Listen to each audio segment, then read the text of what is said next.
Ajinomoto is a white color salt which is available in the market where we buy the masala items. This is an optional ingredient which is added to the biryani in almost all the restaurants and the eateries outside. This actually enhances the taste of the dish prepared, but is not a healthier option. Anyway, to all those who are interested, today I am going to tell you how and when to add Ajinomoto to the vegetable biryani. Let us get started. Take a pan, add 2 to 3 teaspoons of ghee and a little bit of oil if required. Then fry all the masalas. Next, fry the onions, then the ginger garlic paste and little tomatoes. Cook it well till they are mushy. Now add the required masalas like salt, chili powder, turmeric powder, and then fry the vegetables if required.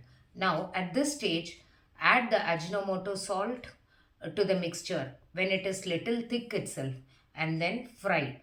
Later on, add the required amount of water and then the washed rice and then mix it well thoroughly and start pressure cooking as usual how we cook for biryani. Next, let me tell you how much of Ajinomoto salt should be added. If you are cooking a biryani for about 4 to 5 people, that is about half a kg of rice, you can easily add about half teaspoon of Ajinomoto salt to get the required taste. Thank you.